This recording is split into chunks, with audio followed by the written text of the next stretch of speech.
कभी सोचा है, वो जो सबसे ज्यादा हंसता है वो सबसे ज्यादा टूट भी सकता है। इस कहानी में आप मिलेंगे एक ऐसे इंसान से जिसकी मुस्कान नकली थी और दिल अंदर से टूट रहा था।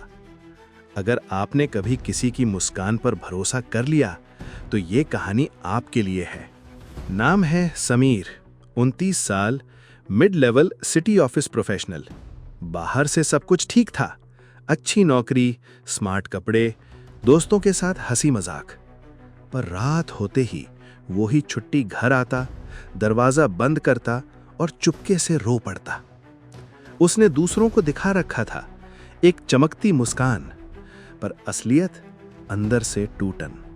समीर खुद से बारीक आवाज में, कहां से बताऊं कि हर हंसी के पीछे कितने सवाल छिपे हैं। समीर का फर्क था, उसने अपने दर्द को छुपाना सीख लिया, मास्क की तरह मुस्कान पहन ली। वो चाहता था कि लोग उसे कमजोर न समझें, पर दर्द का वजन तो बढ़ता गया। ऑफिस में समीर मजेदार था, मीटिंग्स में मजाक, ग्रुप लंच में आवाज ऊंची, टीम पार्टीज में सबसे पहला।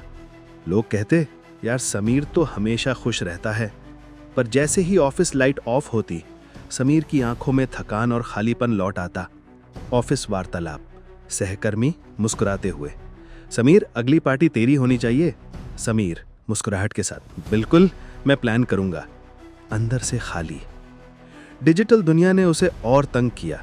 हर खूबसूरत फोटो, हर हंसता हुआ स्टेटस एक नई उम्मीद थी कि उसे वही दिखाना है। पर असली खुशी तो अंदर थी, स्क्रीन के पीछे नहीं। घर पर माहौल कुछ और ही था। माँ रोज पूछती, बेटा ठीक तो हो? समीर मुस्कुरा देता, पर रात में बिस्तर पर वो बातों का ताना बाना उसका मन भेद देता। कभी कभी रात में अचानक मुस्कान गायब हो जाती और खालीपन ठहर जाता। समीर की माँ फोन पर, तू शाम को घर आना। समीर तरल हंसी, हूँ माँ, आज लेट मीटिंग है, पर कल जरूर। कल उस परिवार के लिए सिर्फ शब्द बन गया था, वादों की तरह जो टूटते गए थे। सोशल मीडिया पर समीर की जिंदगी फ्लॉलेस लगती, लाइट्स, डिनर, पार्टी। पर रात को जब उसने नोटिफिकेशंस बंद किए, फिर वही सन्नाटा। कंपैरिजन ने उसे अंदर से खोखला कर दिया। वो सोचता, वे क्यों इतना खुश हैं? और फिर ये सवाल उसकी रातें खा गया। समीर खुद से, लोगों की खुशियां देखकर मेरी खुशी क्यों घटती जा रही है? हर स्क्रोल ने उसे और अकेला किया। हंसी तुलनात्मक बन गई कि क्यों नहीं मैं भी। और तभी उसके अंदर सेल्फ ब्लेम और सेल्फ डाउट की जंग छिड़ गई। समीर ने एक बेस्ट फ्रेंड माना रोहन को, दोनों बचपन से साथ थे। पर एक प्रोफेशनल मिसट्रस्ट ने उनके रिश्ते को तोड़ दिया। रोहन ने एक ऐसी बात खोली जिसे समीर ने निजी माना था। समीर का दिल टूट गया, पर उसने बाहर हंसना जारी रखा। रोहन, मैंने बस बातें शेयर की, तुझे बताकर ही फायदा हो सकता था।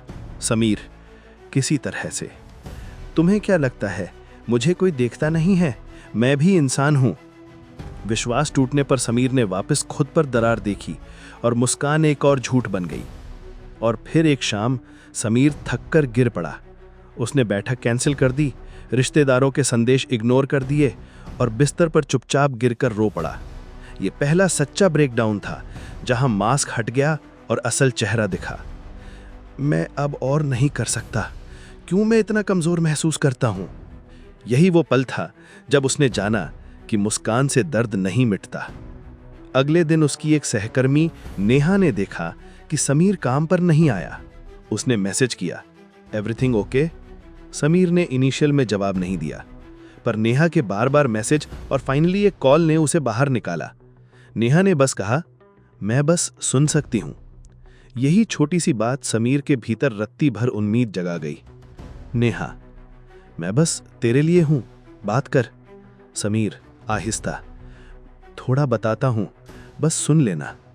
कभी कभी एक असल सुनने वाला ही सबसे बड़ा इलाज होता है। समीर ने थेरेपी की राह खोजी।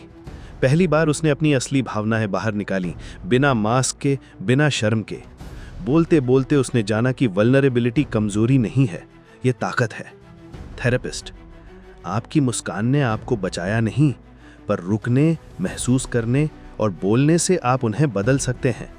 धीरे धीरे, small practices, breathing, journaling, honest conversations Sameer की नाइट्स में रोशनी ले आए। समीर ने कुछ सोशल पोस्ट्स कम किए, उसने कुछ दोस्तों से बाउंड्रीज बनाई। सबसे बड़ी बात, वो अब हर बात पर हंसने की जगह महसूस करता और ज़रूरत पड़ने पर बोलता। कुछ रिश्ते खुद ब खुद बदल गए, कुछ खत्म हुए, पर जिसे बचाने लायक था वही बचा। समीर, माफ़ी मांगने से ज़्यादा ज़रूरी है स्पष्टता और सम्मान। अगर तुमने मेरा भरोसा तोड़ा तो हमें दोनों फिर से शुरुआत करनी चाहिए, पर नए नियमों के साथ। रोहन, आशंकित पर मानते हुए, चलो कोशिश करते हैं। यह पूरी यात्रा आसान नहीं थी, पर समीर ने सीखा कि फेक स्माइल की जगह ऑनेस्ट हार्ट रखना चाहिए। अगर आप भी किसी की मुस्कान देखते हैं, सिर्फ सरफेस मत समझिए, करें, पूछें कि तुम ठीक हो। और अगर आप खुद कभी उन्होंने मास्क पहना हो तो याद रखिए, कुछ छिपाने से दर्द खत्म नहीं होता। बोलो, मदद लो और आज से एक छोटा कदम उठाओ, किसी से सच में बात करो।